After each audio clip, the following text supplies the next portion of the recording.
Oke, Dendi siap, Den? Siap, deh. Oke, bismillahirrahmanirrahim. Assalamualaikum warahmatullahi wabarakatuh. Waalaikumsalam warahmatullahi wabarakatuh. Alhamdulillahirabbil alamin wa bihi nasta'inu ala umuri dunya waddin. Wassalatu wassalamu ala asrofil anbiya'i wal mursalin wa ala alihi wa sahbihi ajmain. Amma ba'du. Rabbi shrah li sadri wa yassir li amri wahlul 'uqdatam min lisani yafqahu qawli. Pertama, kehormatan yang kami hormati Ustadz Dr. Joko Santoso MSI, matur nuwun Ustadz Joko Santoso. Amin. Sudah berkenan menyempatkan diri untuk bisa hadir di Zoom kami, Zoom Sabtu pagi pengajian Ngaten Ati. Saya mewakili jamaah mengucapkan terima kasih yang sebesar-besarnya karena sudah menyempatkan diri bisa hadir pagi hari ini. Yang berikutnya yang kami hormati Bapak-bapak, Ibu-ibu, jamaah Zomiyah Ngaten Ati yang insya Allah pagi hari ini dirahmati Allah. Terima kasih kembali kami ucapkan yang sudah berkenan menyempatkan diri untuk bisa hadir di Zoom Sabtu pagi hari ini. Bismillahirrahmanirrahim. Alhamdulillahirrahmanirrahim. Puji syukur kita panjatkan kehadirat Allah Subhanahu wa Ta'ala atas segala limpahan rahmat, taufik, hidayah dan inayahnya. Maka pada pagi hari ini kita diberikan nikmat sehat, nikmat sempat, diberikan panjang umur, diberikan keberkahan sehingga bisa bersilaturahmi pagi yang cerah ini di dalam pengajian Ngadem Ati. Sholawat serta salam tak lupa kita haturkan kepada junjungan kita Nabi Agung Muhammad Sallallahu Alaihi Wasallam serta seluruh keluarga dan sahabat-sahabatnya yang telah memberikan manfaat dan syafaatnya pada kita umat manusia sampai di hari akhir nanti. Amin. Bapak Ibu jamaah Zomiyah Ngaten Ati, marilah pengajian pada pagi hari ini kita buka bersama-sama dengan membaca basmalah. Bismillahirrahmanirrahim. Untuk selanjutnya monggo dibuka Al-Qur'annya, kita baca surat An-Nahl surat ke-16 ya. Surat ke-16 kita baca dari ayat 22 nanti sampai ke 32. Karena nek kesidian enggak cepat. Sekitar 10 ayat ya. Monggo dibuka An-Nahl surat ke-16. Oke. Ayatnya 22 sampai ke 32.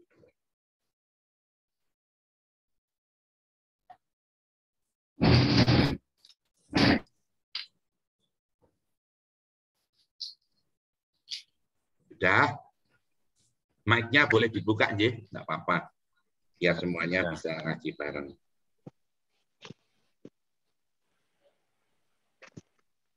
Kalau sudah, monggo kita baca bareng-bareng, nggih.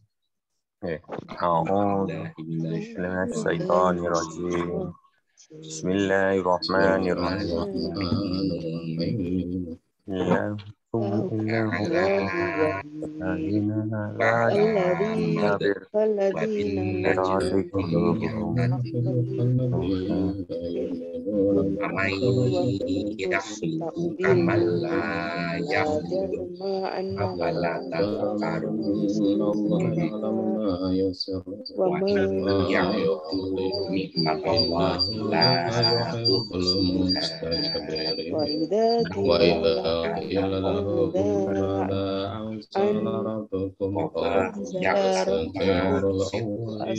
ليحملوا أوزارهم كاملة يوم القيامة والذين يؤمنونه بالآخرة ألا ساء ما يزرون مكر الذين من قبلهم فأنزل الله بنيانهم من كما الذين من قبلهم وأتاهم كذبهم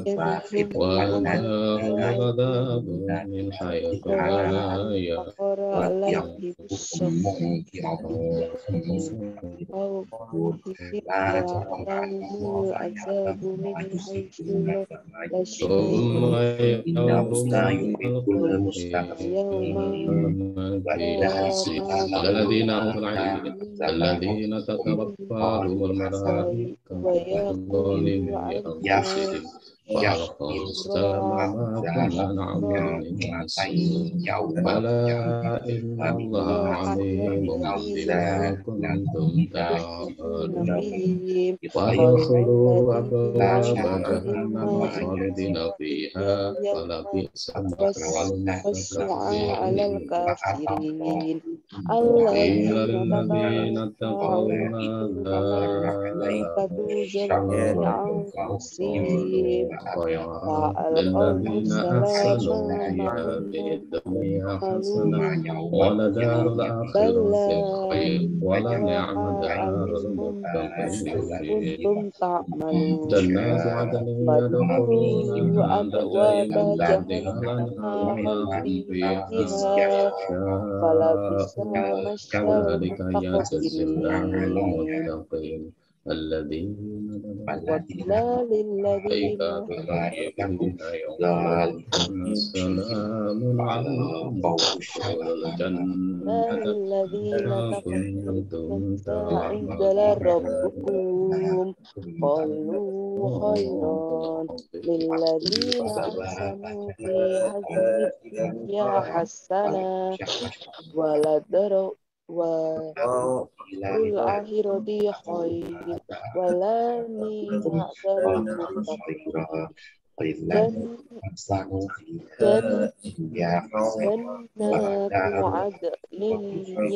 جنات عدن يدخلون تجري من تحتها الأنهار لهم فيها يشاءون كذلك يجزي الله المتقين الذي تتوفاهم الملائكة طيبين يقولون سلام عليكم ادخلوا الجنة بما كنتم صدق تعملون الله العظيم.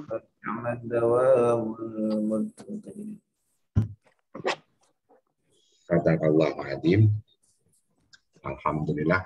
Terima kasih banyak kepada Bapak Ibu semua yang sudah mengaji bareng pada pagi hari ini. Teman-teman, untuk selanjutnya Grandi, monggo waktu kami persilakan Grand. Oke. Bismillah. Assalamualaikum warahmatullahi wabarakatuh.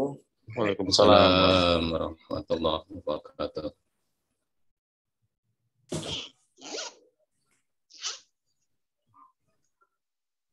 Langsung nggak apa-apa, Grand. Pak Ustadz kan. Langsung. Langsung. Oh ya.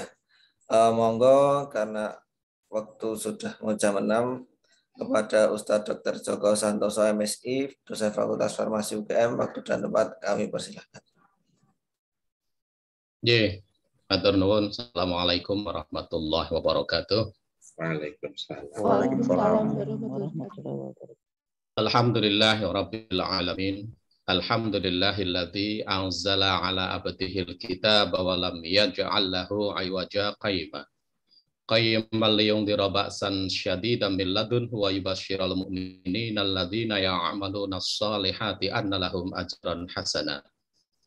Asyhadu an la ilaha illallah wahdahu la syarikalah wa asyhadu anna Muhammadan abduhu wa rasuluhu la nabiyya ba'dah. Allahumma shalli ala Muhammad wa ala alihi wa sahbihi ajmain amma ba'd. Fa ya ibadallah usikum wa nafsi bitaqwallah ittaqullaha mastata'tum wasma'u wa ati'u la'allakum turhamun. Wonten ngarsanipun Bapak Lurah, Mas Dudi, Bapak Care, Mas Eko dan juga Bapak Ibu sekalian jamaah pengajian Ngadem Ki Ati Padmanaba yang insya Allah selalu dijaga oleh Allah Subhanahu wa Ta'ala, selalu dirahmati oleh Allah Subhanahu wa Ta'ala, selalu ditunjuki kepada kebaikan-kebaikan oleh Allah Subhanahu wa Ta'ala. Alhamdulillahirabbil alamin, pada pagi hari ini kita bersyukur kepada Allah karena Allah menyatukan jiwa kita, menyatukan kalbu kita untuk ngaji bareng. Ini satu hal yang saya kira patut untuk kita syukuri, karena pada zaman yang seperti ini masih ada kegiatan pengajian bersama. Sementara di luar sana barangkali orang sudah jauh dari agama. Tetapi teman-teman itu mengupayakan bagaimana supaya kita ini tetap ada ikatan dengan Allah Subhanahu wa Ta'ala. Ini sesuatu yang luar biasa.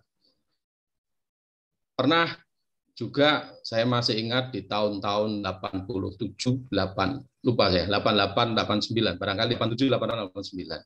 Itu kalau pas Ramadan, teman-teman dari Rohis, Rohani Islam, SMA 1 itu tarawih bareng di SMA 3. Nanti suatu saat juga gantian. Teman-teman Rohis dari SMA 3 tarawih di aula Katamso di SMA 1. Itu saya masih ingat betul. Nah, ini satu hal yang patut untuk kita lestarikan bersama. Dan insya Allah kalau saya tanya pada adik-adik alumni itu masih ada enggak? Masih, Pak? Oh ya, alhamdulillah, berarti masih terjalin silaturahim kita. Dan mudah-mudahan dengan cara seperti itu, yang lainnya pun kemudian bisa berimbas. Artinya bahwa ketika kita mau mendakwahkan Islam, itu mudah-mudahan yang lainnya pun akan tersinari dengan nur Allah. Oleh karena itu kemudian banyak orang yang mengikut, banyak orang yang kemudian kembali kepada Islam ini. Salawat dan salam mari kita sampaikan kepada pemimpin kita Rasulullah Muhammad Sallallahu Alaihi Wasallam, berikut pada keluarga, sahabat, dan insya Allah kita semuanya umat Islam yang tetap berpegang teguh dengan ajaran agama kita ini sampai akhir zaman nanti.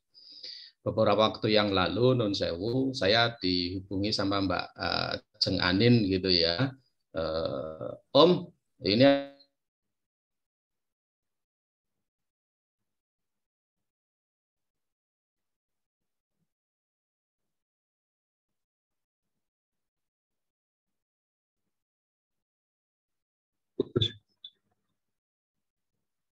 kok mati ya Pak Dede? Sinyalnya kayaknya. Oh, ya. Pak Ustadz, sinyalnya sepertinya.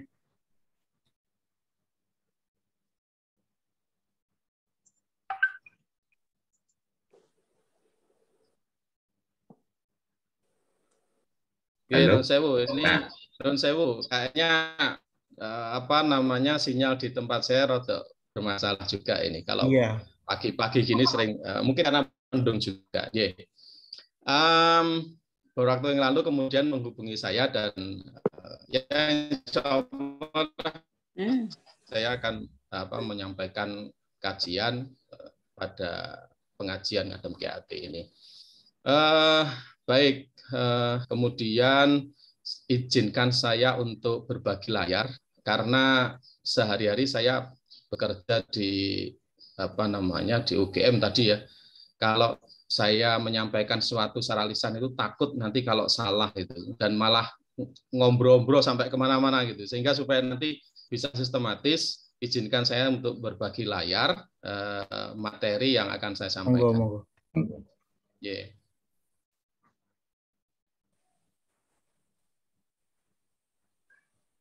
Sampun nggih, sampun kelihatan nggih. Sampun. Yeah, baik. Tema kita adalah semua urusan mukmin itu adalah kebaikan. Yeah. Nah, banyak ciri-ciri mukmin di dalam Al-Quran, tetapi yang akan saya ambil adalah di dalam Al-Quran surah Al-Anfal, surat yang ke-8, ayat yang ke-2. Yang pertama itu bergetar hatinya saat disebut nama Allah. Jadi kalau kita itu mendengar suara adzan Allahu Akbar, kok isih dolanan HP, masih mengerjakan hal-hal yang tidak kemudian kita segera panggilan Allah. Nah, itu masih dipertanyakan. Apakah kita termasuk orang yang bergetar hatinya saat disebut nama Allah? Itu yang pertama. Yang kedua, saya beri merah, yaitu bertambah iman saat dibacakan ayat-ayat Allah. Nah, kita tahu bahwa ayat-ayat Allah itu ada dua golongan besar, yaitu ayat-ayat kauniyah yang kita bisa melihat yang ada di alam semesta ini, dan ayat-ayat qauliyah yang kemudian menjadi satu mushaf di dalam Al-Qur'anul Karim.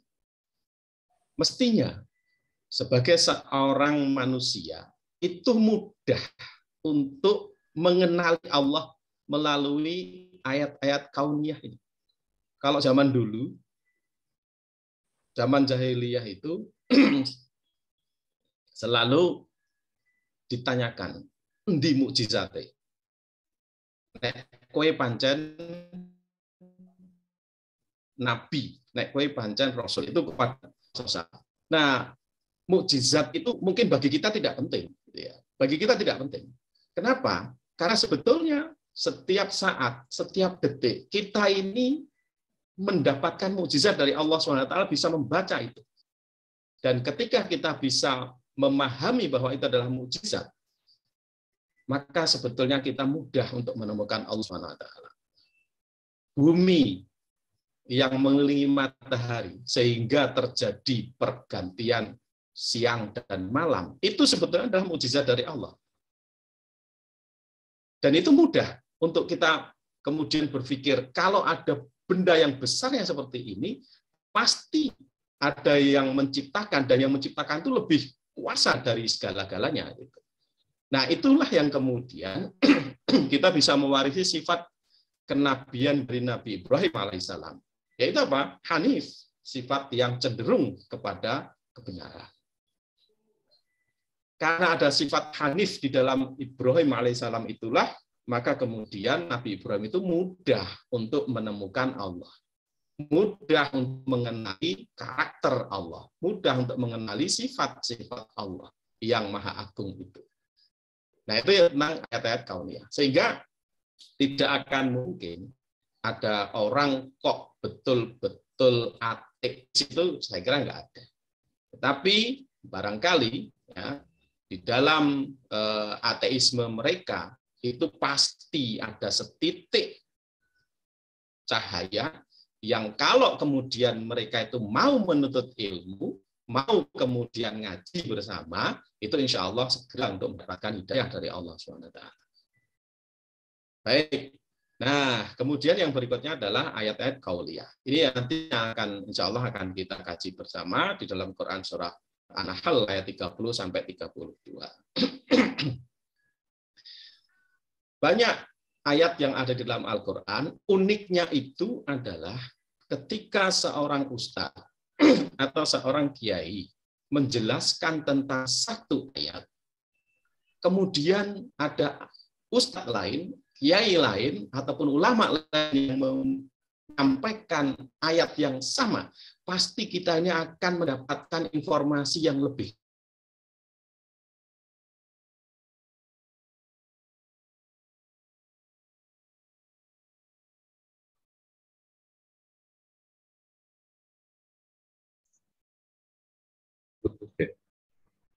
Bertambah. Nah, lagi ya, Pak. ketika Pak Ustadz suaranya hilang.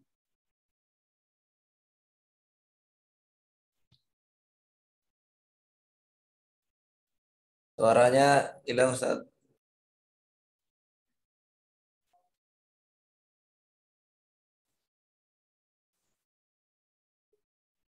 Gambarnya ya hilang. bentar. Iya ini. Nah,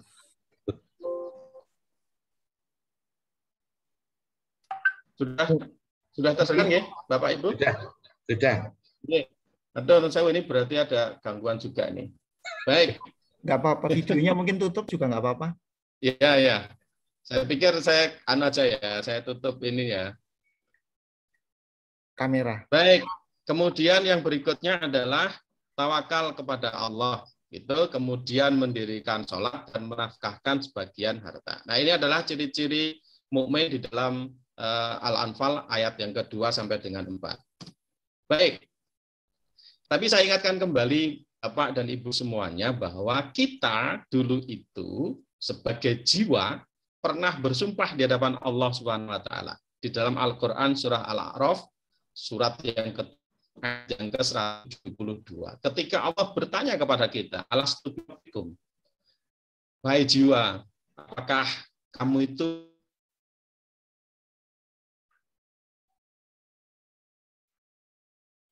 kemudian kita menjawab, qalu bala syahidana. Benar ya Allah, kami menyaksikan. Jadi, yang tadi saya katakan,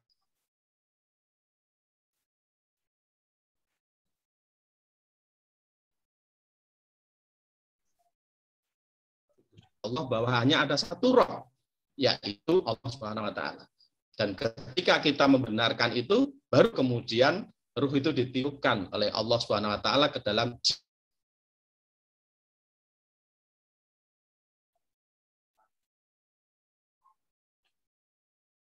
surat yang kedua ayat 30, kita ini menjadi wakilnya Allah. Menjadi khalifatullah fil ard, menjadi wakil Allah di muka bumi ini untuk mengolah bumi, untuk mensejahterakan bumi. Dan tidak mungkin kalau kita ini mengolah bumi, mensejahterakan bumi, mengelola bumi, mengelola dunia ini tanpa dengan kebaikan. Itu enggak mungkin. Pasti mestinya dengan kebaikan. Kemudian kita juga harus tahu bahwa di dalam Quran surah Al-Anbiya surat yang ke-21 ayat yang ke-107 itu Rasul itu menjadi rahmatan lil alamin. Nah, kalau predikatnya Rasulullah itu sebagai rahmatan lil alamin, maka umat beliau pun termasuk kita semuanya itu menjadi rahmatan lil alamin, menjadi rahmat bagi seru sekalian. Nah, nggak mungkin kita ini akan merusak dunia ini. Tidak mungkin kita itu akan bermaksiat, tidak mungkin kita ini akan menghancurkan bumi ini. Karena kita punya predikat rahmatan lil alamin. Nah, kemudian kalau kita sudah tahu misi kita sebagai rahmatan lil alamin, apa tanggung jawab kita sebagai muslim? Yang pertama adalah mengimani Islam. Kemudian yang kedua adalah mengilmui Islam. Saat ini kita detik ini juga, saat ini juga kita itu sebetulnya sedang belajar tentang Islam. Itu yang kemudian diwajibkan di dalam Islam, bahwa kita adalah menuntut ilmu. Kemudian yang ketiga mengamalkan Islam, mendakwahkan Islam. Kemudian yang kelima adalah istiqomah untuk mengimani, mengilmui, mengamalkan dan mendakwahkan Islam. Goalnya apa? Insya Allah kita menjadi manusia yang paripurna. A'udzubillahi minasyaitonirrajim. Ya ayyuhalladzina amanu taqullaha wa tanzur nafsum ma qaddamat lighad.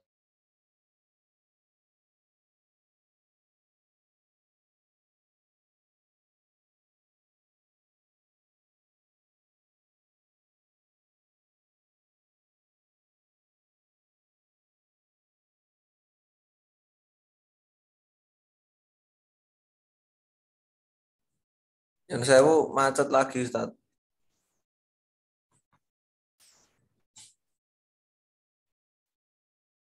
Anginnya gede kan mungkin.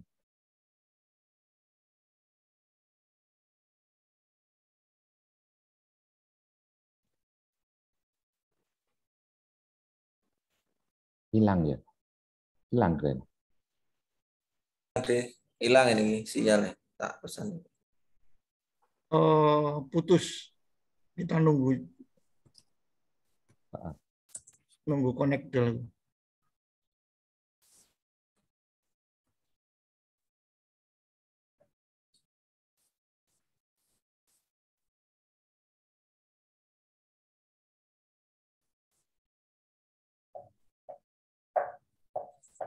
Di telepon Om Dudi.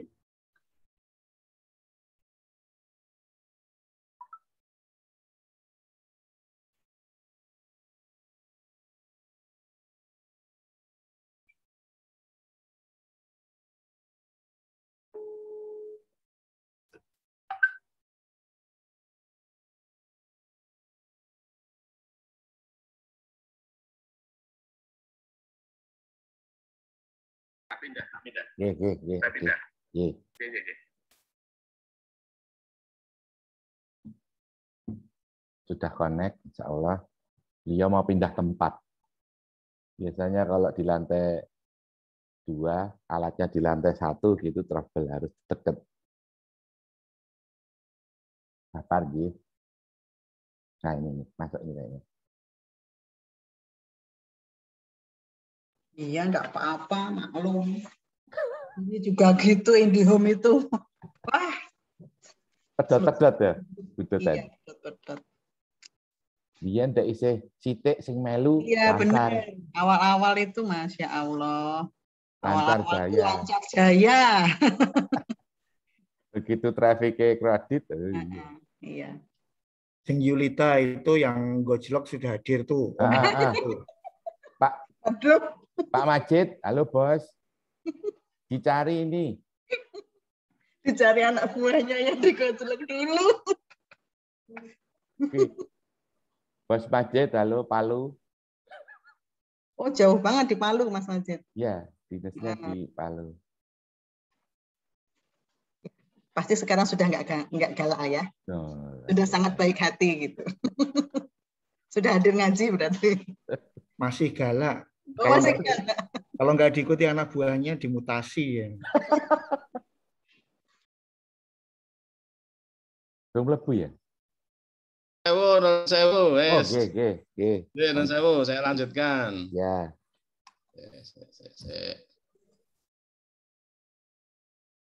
Sewu.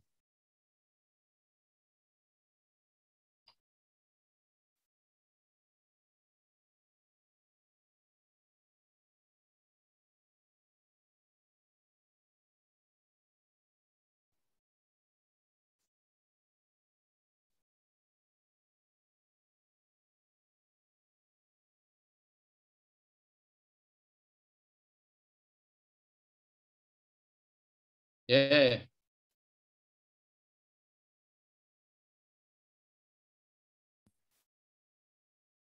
Ya, sudah. Baik, maka kemudian hasilnya adalah manusia paripurna. Apa itu yang di dalam Quran Surah Al-Asr ayat yang ke-18 yang kemudian Allah perintahkan kepada kita untuk selalu berpikir dan bertindak, beramal itu dalam kerangka takwa. Itu satu ayat yang perintah takwanya 2 kali.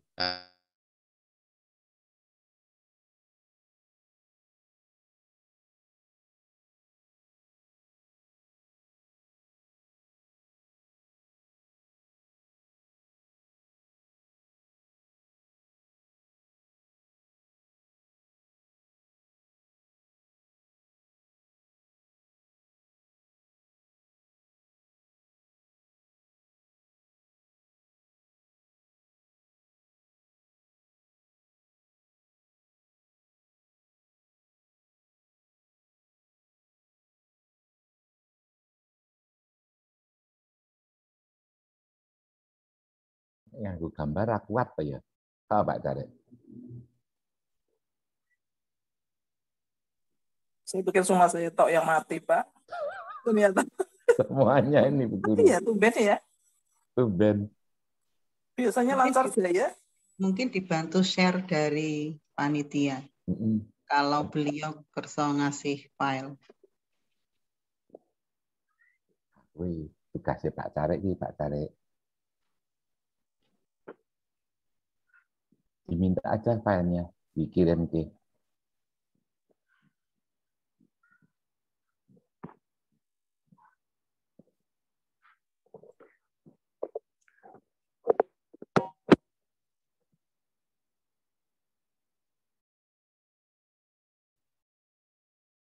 Coba dikontak untuk dikirim ke nganu tak share-nya nanti. Pangapunten, Nes. Pangapunten. Baik. Ya. Tadi di dalam Quran surah An-Nahl yang ke-30, Bapak Ibu sudah membaca bersama-sama. A'udzubillahi minasyaitonirrajim wa qila lil ladzina taqaw madza anzala rabbukum qalu khaira lil ladzina ahsanu fi hadhihi dunya hasanah waladarul akhirati khair wala ni'madarul muttaqin. Nah, teman-teman semuanya, Bapak Ibu yang berbahagia rahimakumullah, Al-Qur'an itu memang unik. Peristiwa yang akan terjadi itu sudah dikabarkan di dalam Al-Qur'an. Sehingga nantinya ketika nanti di akhirat kita itu nanti akan dihadapkan berbaris bersama-sama antara orang takwa yang di sebelah kiri adalah orang yang kafir. Baris gitu. Terus kemudian Allah menanyakan kepada kita orang yang bertakwa insya Allah. Apa yang telah diturunkan oleh Tuhanmu? Maka kita semuanya insya Allah menjawab khairah. Yang diturunkan olehmu ya Allah adalah kebaikan. Itu jawaban kita. Tetapi hal yang berbeda adalah jawaban dari orang kafir. Seperti yang ada di dalam Quran yang sama, An-Nahl surat yang sama ayat yang ke-24. Mereka menjawab, Al-Quran itu tidak lain adalah dongengan dari nenek moyang mereka. Nah, itu jawaban yang 180 derajat berbeda dengan kita. Karena kita ini yakin bahwa Al-Quran itu adalah kebaikan, maka orang-orang yang selalu ngaji, orang-orang yang selalu dekat dengan Al-Quran, itu akan diberi ilham oleh Allah SWT untuk melakukan kebaikan, untuk mengamalkan kebaikan. Karena Al-Quran itu sendiri adalah kebaikan. Nah, dilanjutkan keterangannya, bagi orang yang berbuat baik di dunia ini mendapat balasan yang baik. Dan sesungguhnya negeri akhirat pasti lebih baik. Dan itulah sebaik-baik tempat bagi orang yang bertakwa. Nah, ini adalah ayat yang menegaskan kepada kita semuanya bahwa seorang mukmin itu urusannya pasti kebaikan. Karena sumbernya pun adalah kebaikan. Apa balasannya? Jannatu adni yadkhulunaha tajri min tahtihal anhar lahum fiha ma yasha'un kadzalika yajzillahul muttaqin. Yaitu surga-surga Aden yang mereka masuki. Insya Allah kita semuanya. Mengalir di bawahnya sungai-sungai. Di dalam surga itu mereka mendapatkan segala apa yang diinginkan. Demikianlah Allah memberi balasan kepada orang yang bertakwa. Jadi orang bertakwa itu di dunia sudah diberikan rezeki yang tidak disangka-sangka datangnya, kemudian ditinggikan derajat karena keilmuannya, nanti kemudian balasannya adalah surga Aden yang dijanjikan oleh Allah Subhanahu wa taala. Alladzina tatawaffahumul malaikatu thayyibin yaquluna salamun alaikum udkhulul jannata bima kuntum ta'malun. Yaitu orang yang ketika diwafatkan oleh para malaikat dalam keadaan baik. Bapak Ibu semuanya yang berbahagia rahmatullah, ketika seseorang itu dalam keadaan sakaratul maut, ini Om Hasko yang bisa menjelaskan lebih baik menurut saya. Ya, nah terjadi pertarungan yang hebat luar biasa antara bisikan malaikat dan juga bisikan setan. Karena setan tidak akan begitu saja rela kalau kemudian manusia itu sujud kepada Allah. Kalau manusia itu kemudian beriman kepada Allah. Di detik-detik akhir pun setan itu pasti masih menggoda manusia. Apalagi dalam keadaan sakaratul maut seperti itu. Nah, oleh karena itu, maka Allah sudah sampaikan, ketika orang itu senang dengan Al-Quran, ketika orang itu senang membaca Al-Quran, ketika orang itu suka menuntut ilmu, dalam hal ini adalah Al-Quran, maka kemudian malaikat itu membersihkan jiwa kita dari kemusyrikan. Kan setan itu selalu menggoda supaya kita itu menjadi orang yang musyrik, supaya kita itu menjadi orang yang kemudian menyekutukan Allah gitu. Tapi malaikat selalu menjaga kita manakala kita selalu terhubung dengan Al-Qur'an. Itu alladzina tatawaffahumul malaikatu thayyibin. Makna thayyibin ini adalah membersihkan jiwa kita supaya kita itu bertauhid kepada Allah SWT sampai detik-detik akhir malaikat menjemput kita. Kemudian malaikat berkata, "Salamun alaikum." Para malaikat mengatakan, "Salamun alaikum." Masuklah kemudian, udkhulul jannata bima kuntum ta'malun. Masuklah ke dalam surga karena apa yang telah kamu kerjakan. Jadi dari ayat yang ke-30 sampai dengan 32 ini mestinya gambaran informasi yang diberikan Al-Qur'an kepada kita adalah ketika kita sudah bersumpah di hadapan Allah bahwa Allah adalah satu-satunya Rabb kita. Kemudian ketika di dunia kita sudah melaksanakan tugas sebagai Khalifatullah fil ard, wakil Allah. Kemudian kita sudah mengamalkan apa yang menjadi ajaran agama kita. Maka Allah kemudian memberikan rahmatnya kepada kita, yaitu dengan surga. Nah, kita harus ingat dan kita harus yakin bahwa surga itu diberikan karena rahmat Allah, bukan karena amal kita. Kalau di sini dituliskan masuklah ke dalam surga karena apa yang telah kamu kerjakan, itu sebetulnya adalah refernya adalah Allah merahmati kita. Allah memberikan rahmat kepada kita, Allah memberikan ridhonya kepada kita, sehingga surga itu dihadiahkan kepada kita semuanya. Oke. Baik. Nah, kita juga membaca hadis Rasulullah SAW dari Imam Muslim, dari sahabat Suhaib radhiyallahu an yang berkata bahwa Rasulullah SAW bersabda, sungguh menakjubkan keadaan seorang mukmin. Seluruh urusannya itu baik. Berarti seluruh urusan kita itu mestinya adalah kebaikan. Ini tidaklah didapati kecuali pada seorang mukmin.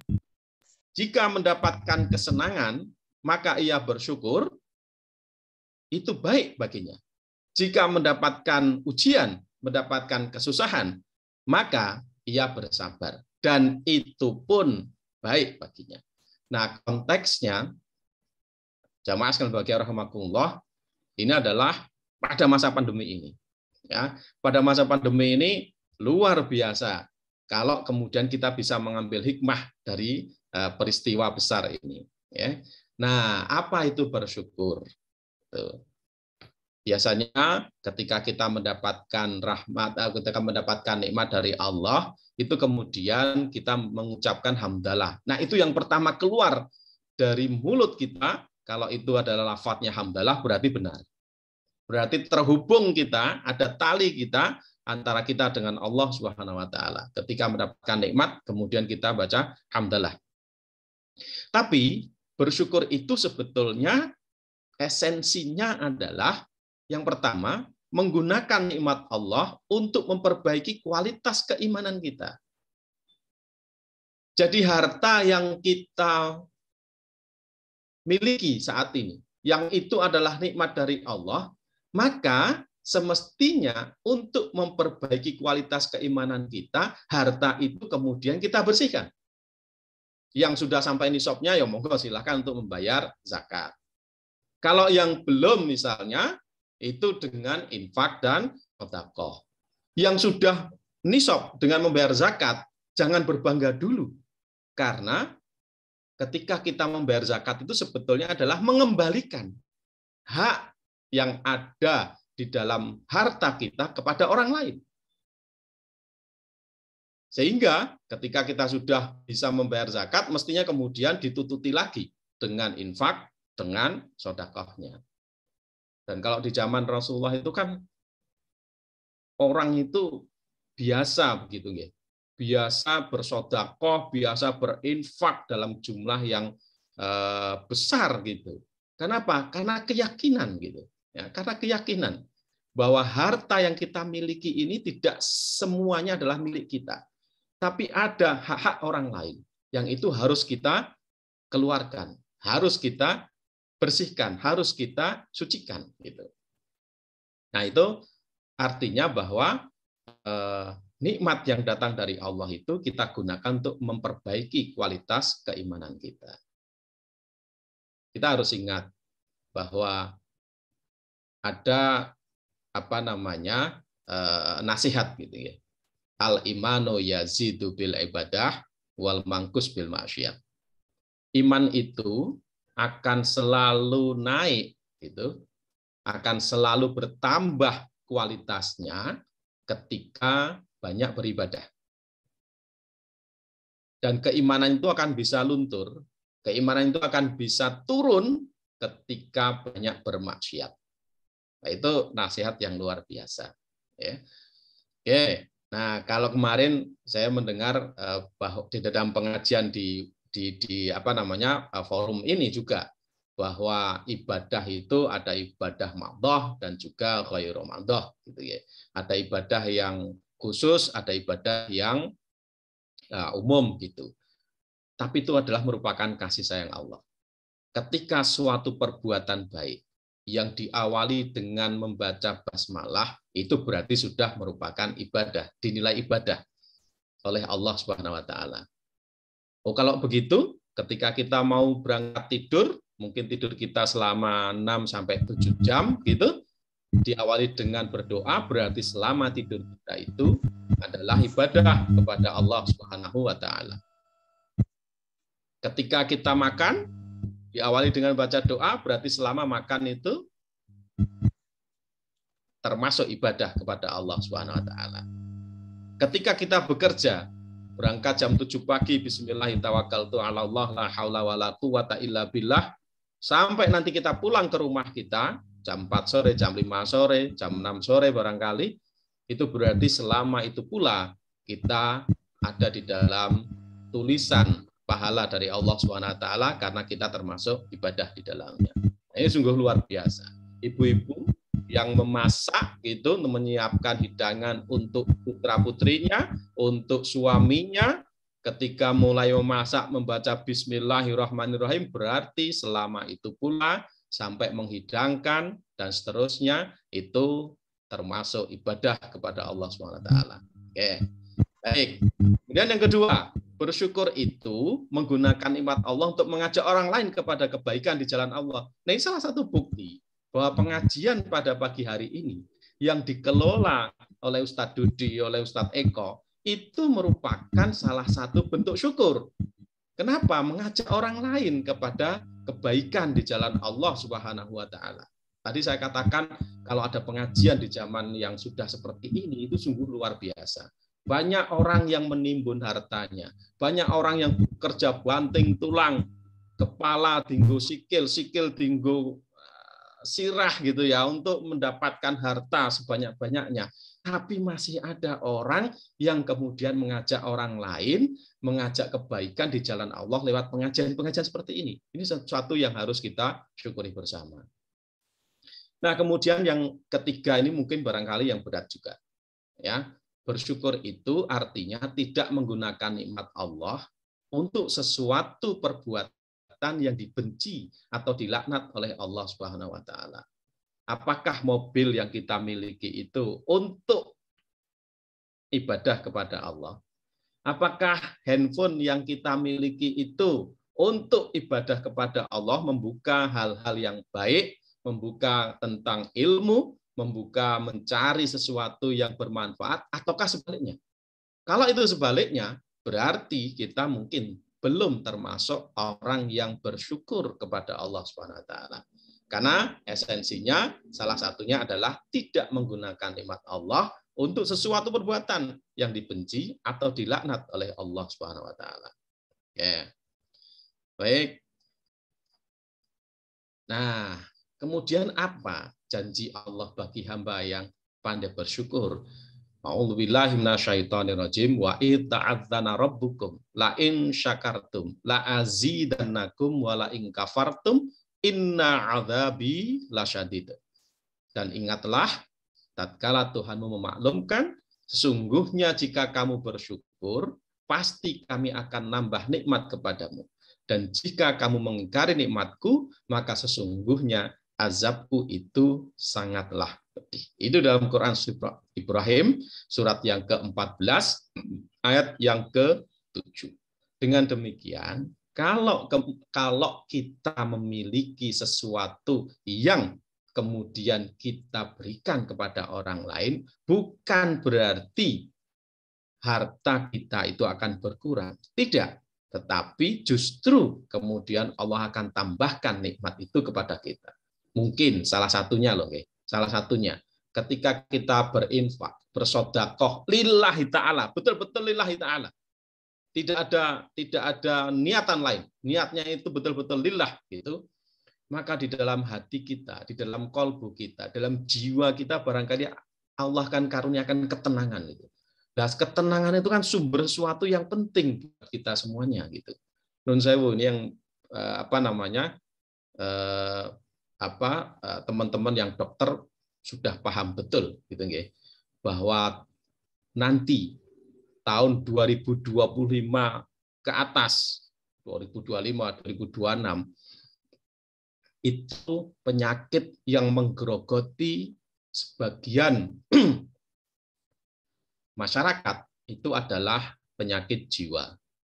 Tahun 2017, hasil riset kesehatan dasar Riskesdas itu menempatkan daerah istimewa Yogyakarta, DIY, itu sebagai daerah dengan pasien penyakit jiwa tertinggi di Indonesia.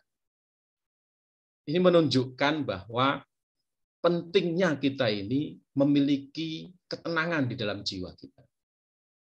Mungkin saja gitu ya, karena tingkat kepadatan penduduk yang ada di Yogyakarta, sehingga kalau kita buka jendela saja tetangga kita sudah dengar. Apalagi kalau terjadi ribut-ribut, pasti tetangga kita akan mendengarkan itu. Nah, mungkin karena kepadatan penduduk, mungkin karena kefakiran, mungkin karena kemiskinan dan seterusnya, sehingga banyak orang yang kemudian mengalami gangguan jiwa. Nah, ini sudah diprediksikan bahwa tahun 2025 ke atas itu nanti penyakit yang banyak menghinggapi warga masyarakat adalah penyakit jiwa.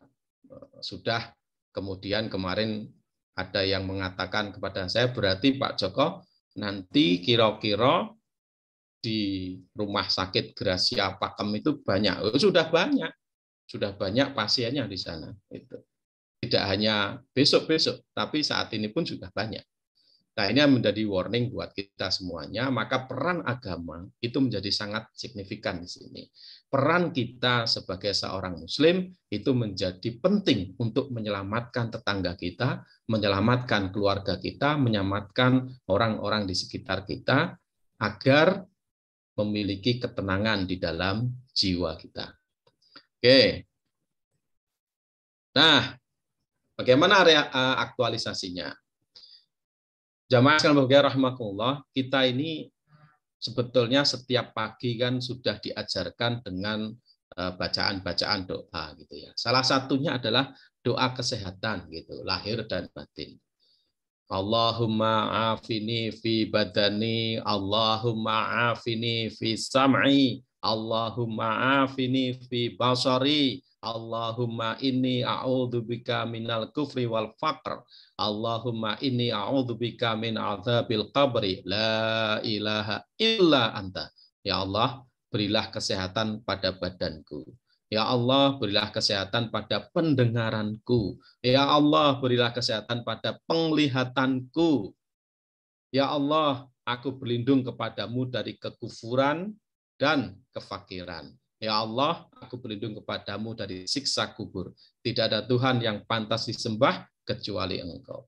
Nah, kalau kita amalkan doa seperti ini, maka tidak mungkin gitu nggih, kebaikan itu akan bercampur dengan keburukan. Tidak mungkin dalam satu hari itu kemudian kita akan melakukan maksiat di hadapan Allah Subhanahu wa taala. Karena apa? Karena kita sudah minta kepada Allah dijaga. Dijaga apa? Badan kita. Dijaga apa? Penglihatan kita. Dijaga apa? Pendengaran kita, dan seterusnya dan seterusnya. Nah, oleh karena itu, maka kita upayakan dengan doa ini supaya kita itu selalu berbuat kebaikan. Yang paling gampang barangkali kalau ibu-ibu pas berangkat ke tempat kerja gitu nggih.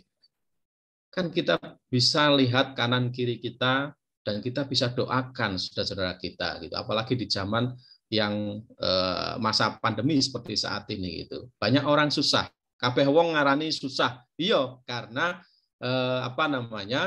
jangan sampai kemudian dengan susahnya itu merasa bahwa mereka itu paling susah. Tidak, karena semuanya juga susah gitu. Nah, ketika kita melihat ini mestinya menjadi satu peluang buat kita untuk apa? Untuk mendoakan saudara-saudara kita.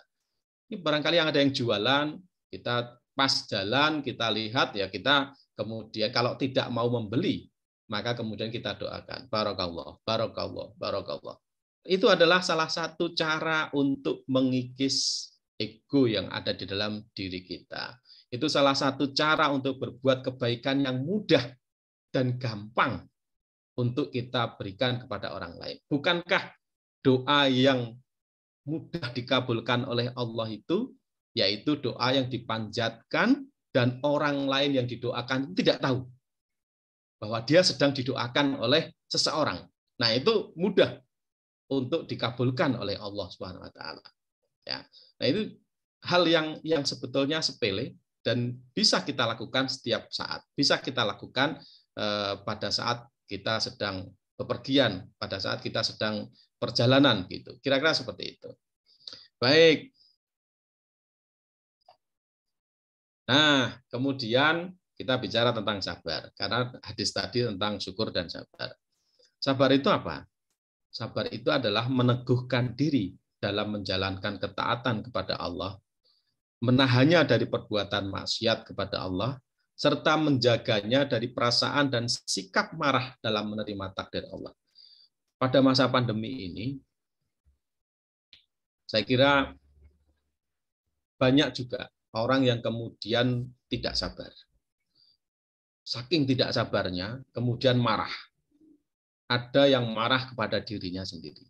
Ada yang marah kepada tetangganya, karena tetangganya sakit, terus kemudian menulari. Padahal belum tentu yang menulari adalah tetangganya yang sakit tadi. Ada juga yang kemudian protes kepada Allah SWT. Kok aku toh sing lara? Kira-kira seperti itu. Kok aku toh gitu ya. Nah, itu berarti belum sabar. Karena sabar itu adalah meneguhkan diri dalam menjalankan ketaatan pada Allah, menahannya dari perbuatan maksiat kepada Allah, serta menjaganya dari perasaan dan sikap marah dalam menerima takdir Allah. Ya kalau sudah ditakdirkan sakit, ya sudah gitu. Maka yang penting adalah kemudian kita ikhlas.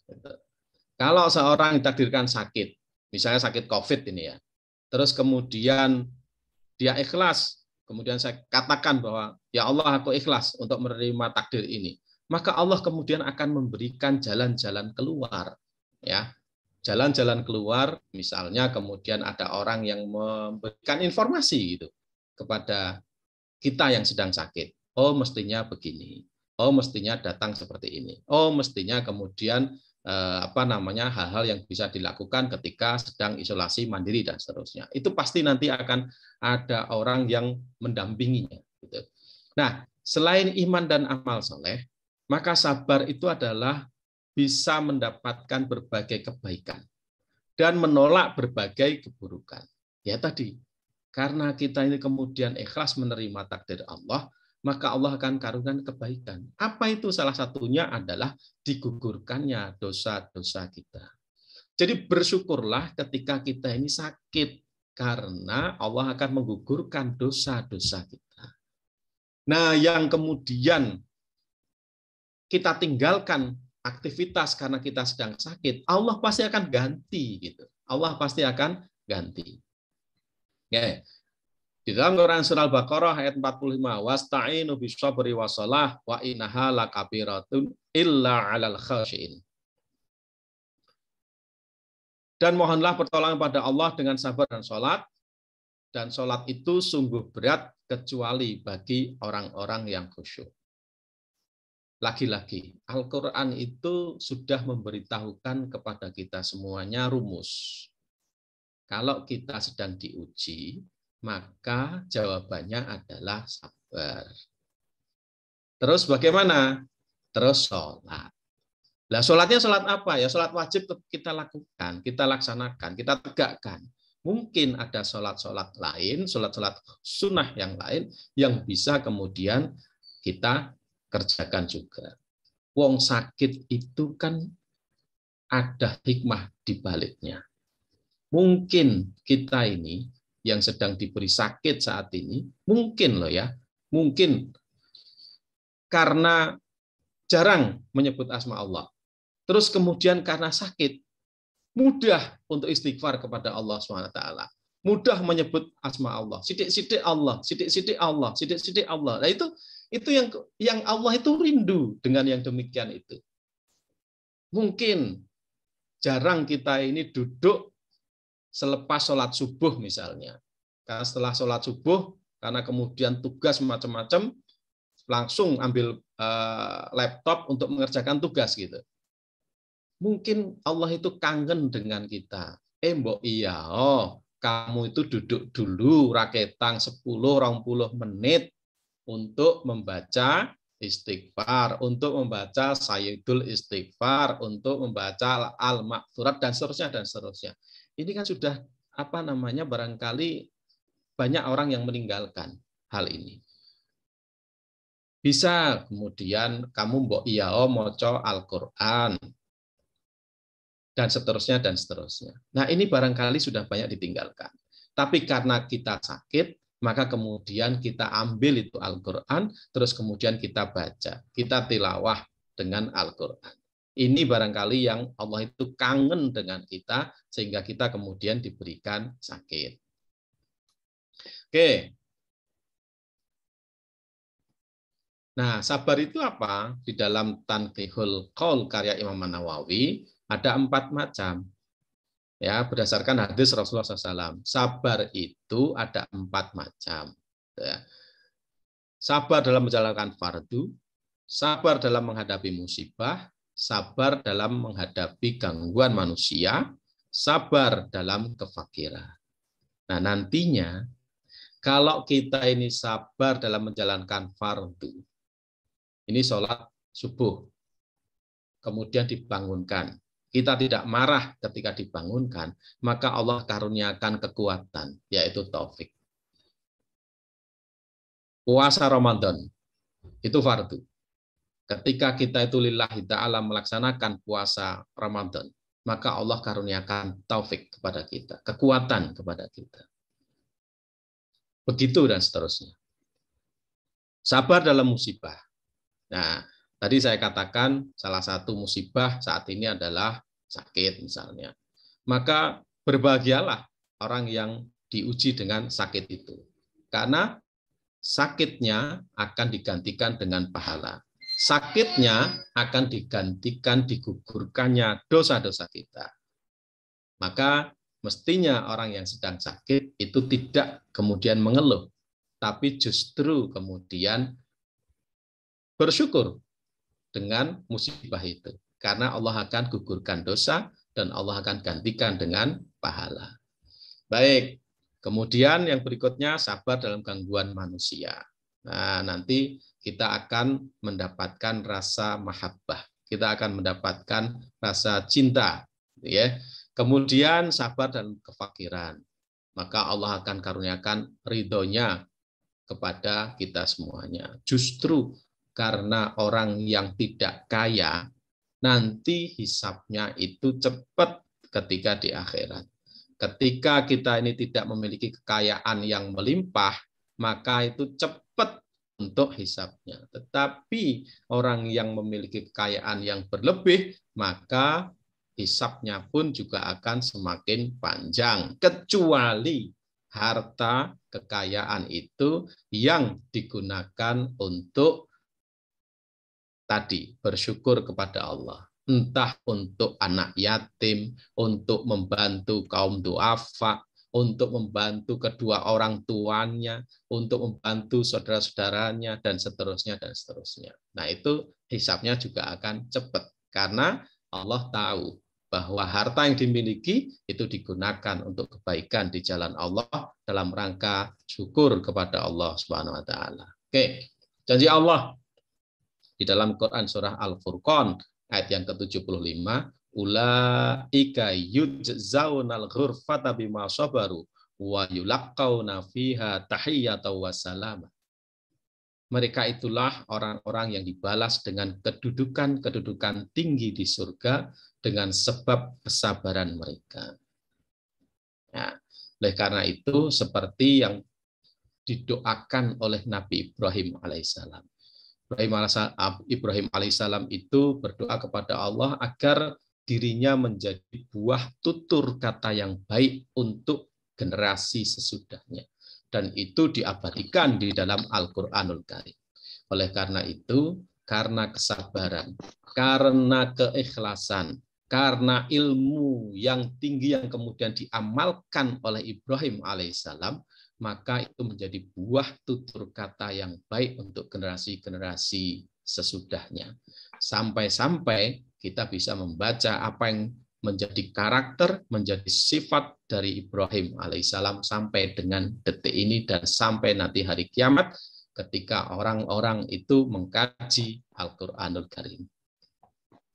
Baik, nah maka simpulannya adalah syukur dan sabar merupakan urusan kebaikan bagi seorang mukmin. Semua yang kita kerjakan itu adalah merupakan kebaikan. Dan Allah SWT menjanjikan tambahan nikmat bagi yang bersyukur dan kedudukan tinggi bagi yang bersabar. Jadi, saya kira demikian. Kurang lebihnya minta maaf, nyuwun pangapunten, tadi banyak kendala, dan saya akhiri. Assalamualaikum warahmatullahi wabarakatuh. Waalaikumsalam. Monggo yang mau bertanya, tafadhol.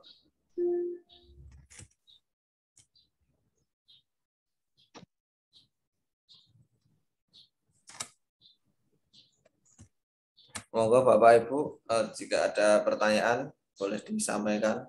Izin Mas, boleh tanya Mas? Oh, silakan Pak. Assalamualaikum warahmatullahi wabarakatuh, Pak Ustadz. Assalamualaikum. Perkenalkan saya Majid Pak, dari Sulawesi Tengah ini, anak buahnya Mas Dudi ini. Izin Pak Ustadz, pertama saya ucapkan terima kasih nih atas pencerahan Pak Ustadz yang benar-benar sangat mendalam dan mengena kepada diri saya pribadi. Insya Allah Pak Ustadz akan mendapatkan kebajikan dan amal dari Allah Subhanahu Wa Taala atas ilmu yang telah diberikan kepada saya. Pak Ustadz, cuman mau tanya aja nih, simpel aja nih Pak Ustadz ya, tadi mengenai olahan mukmin ya. Bagaimana ya caranya? Ini nanti di ini ya, dipindah-pindahin kursi. Halo. Halo. Izin Pak Ustadz, simpel aja mau bertanya. Ini bagaimana caranya bahwa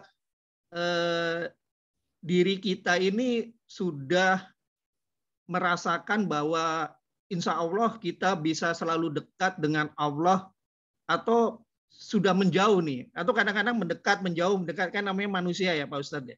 Itu gimana caranya kita merasakan ya Pak Ustadz? Itu aja Pak Ustadz, terima kasih. Assalamualaikum warahmatullahi wabarakatuh.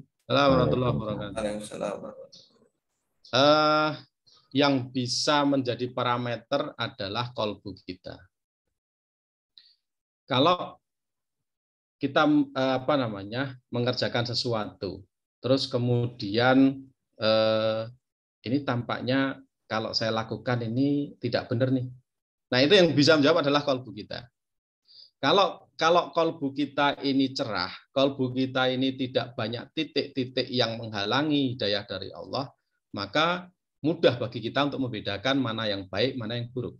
Ingat ya, di dalam Al-Quran itu juga Rasulullah itu pernah menggambarkan satu garis lurus, tapi di samping garis lurus itu Rasulullah kemudian mencoret-coret garis-garis yang tidak lurus. Kemudian sahabat itu bertanya, ini apa maksudnya ya Rasulullah? Ini adalah jalan takwa, jalan orang yang bertakwa. Nah, itu satu. Yang kanan kiri yang bengkok-bengkok itu apa? Itu adalah jalan orang-orang yang fujur. Nah, maka tadi saya katakan bahwa kerangka kita ini ketika berpikir, bertindak itu adalah kerangka takwa. Takwa itu apa? Takwa itu kata Umar bin Khattab itu hati-hati maknanya. Pernah suatu saat ada sahabat yang kemudian bertanya kepada Umar bin Khattab, "Wahai Amirul Mukminin, takwa itu seperti apa toh?" Kemudian Umar bin Khattab menjawab. Itu retoris banget jawabannya. Kalau kamu itu berjalan di tempat yang gelap dan di situ itu banyak duri, banyak paku misalnya gitu ya, apa yang akan kamu kerjakan? Oh, kalau begitu saya akan berjalan dengan hati-hati gitu supaya saya tidak menginjak duri gitu, menginjak pecahan kaca misalnya. Ya itulah takwa. Maka itulah takwa. Berarti takwa itu adalah hati-hati. Nah, orang yang... Wah, hilang suaranya Pak Ustadz. Jadi kalau kita ini sudah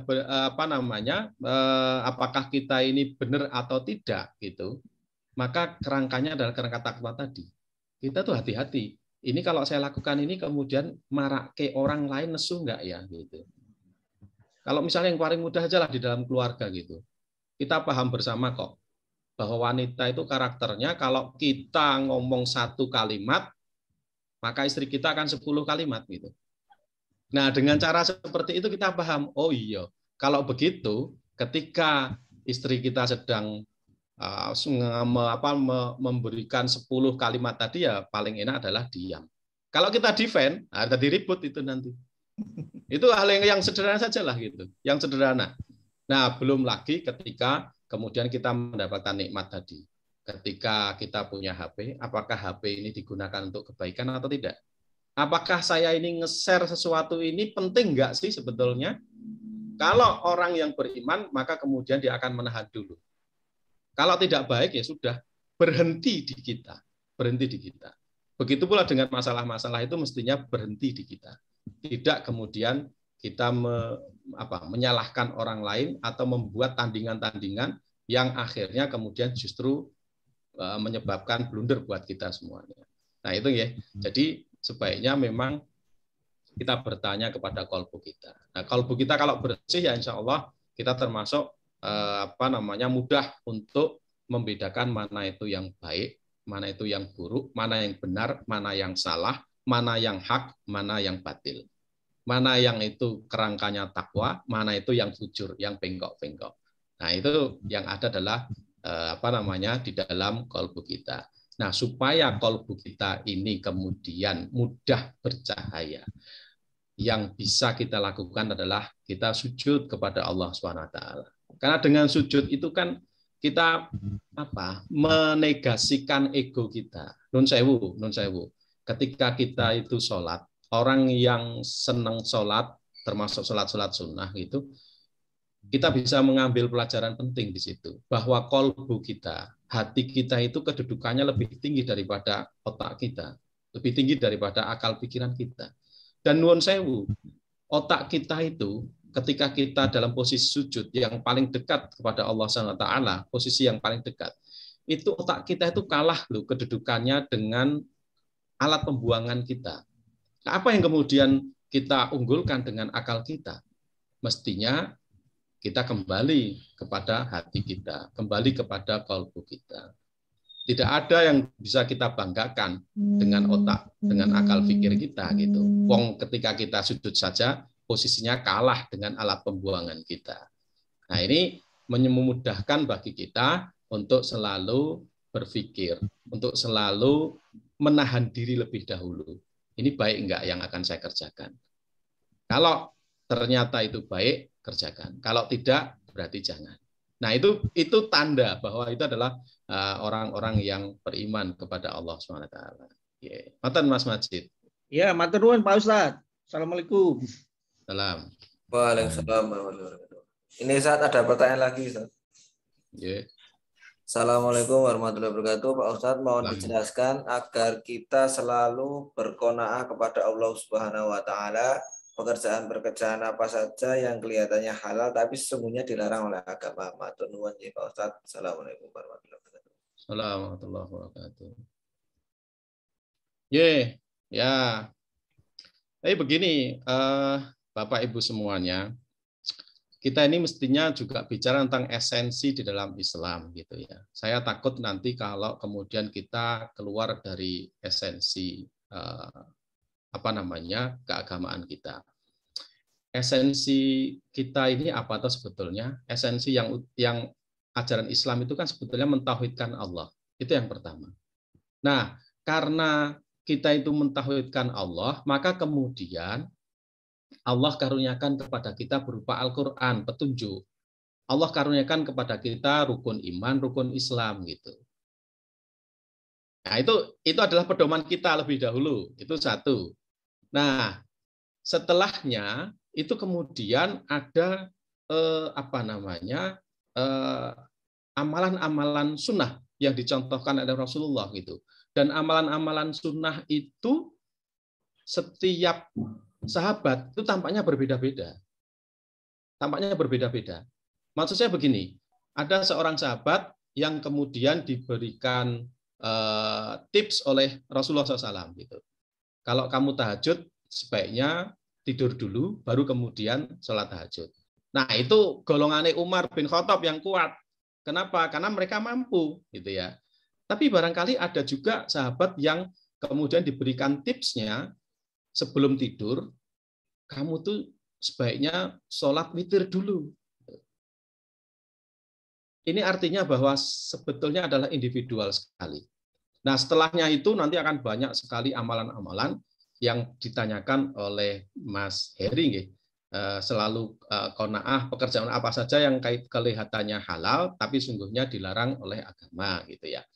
Nah, ini nanti kemudian akan banyak sekali bentuk-bentuk amal yang kita mungkin nun sewu, kelemahan kita ini kelemahan kita. Apa itu kelemahan kita? Kelemahan kita itu mudah sekali menilai amalan orang lain. Ini mudah sekali menilai amalan orang lain. Nah, ini yang menyebabkan apa? Yang menyebabkan kemudian kita terus seakan-akan apa? Menjustifikasi pada orang itu. Contoh yang paling gampang misalnya. Kalau di kampung itu orang tidak mau berkorban di situ misalnya. Atau pada saat tahun itu dia tidak berkorban di kampung itu. Maka apa yang terjadi? Biasanya kemudian ya jamaah itu kemudian orang korban tokoan. Gitu. Padahal sebetulnya dia itu sedang berkorban di tempat lain gitu. Dan melihat bahwa korban di kampungnya itu sudah melimpah gitu. Sudah melimpah. Nah, ini adalah peringatan buat kita semuanya. Mudahnya bagi kita itu untuk menilai orang lain gitu. Ya. Yang kedua, kita bisa buka Quran surah Al-Mutaffifin. Wailul lil mutaffifin. Celakalah orang yang mengurangi timbangan. Ini juga sama sebetulnya. Apa sih? Joko gitu kan? Apa sih? CS gitu. Nah, kalau ada orang yang mengatakan begitu, kalau konteksnya gojekan nggak apa-apa. Tapi kalau konteksnya itu merendahkan, itu berarti ini hukum yang ada di dalam Quran surah Al-Mutaffifin berlaku loh. Karena di dalam Al-Quran surah Al-Mutaffifin itu celakalah orang yang mengurangi timbangan. Kalau konteksnya letter luck itu yang kena hukum adalah orang-orang yang berjualan di pasar. Yang menjual gula menimbang 1 kilogram tetapi isinya sebenarnya hanya 9 on misalnya. Itu konteks letternya seperti itu. Tetapi gitu, kalau kita belajar Al-Qur'an itu kan message-nya apa tuh di belakangnya itu, di balik itu apa tuh sebetulnya? Kalau kita ngurangi timbangan, pesan di dalam Al-Qur'an itu maksudnya adalah jangan kamu itu menilai orang lain atau merendahkan orang lain. Karena sebetulnya yang tahu persis kemampuan seseorang itu adalah dirinya sendiri, orang lain itu, dan juga Allah SWT mestinya. Gitu.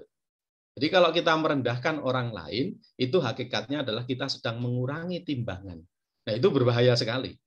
Nah oleh karena itu, saya tidak ingin sampai kepada tadi, apakah ada amalan-amalan yang sebetulnya halal tetapi haram gitu ya. Nah saya jawabnya lebih enak, lebih singkat dan lebih bisa mudah-mudahan bisa diterima gitu. Karena kita tidak bisa menjustifikasi bahwa apa yang dikerjakan seseorang itu halal atau tidaknya gitu. Karena yang halal atau tidaknya adalah yang tahu dirinya sendiri gitu.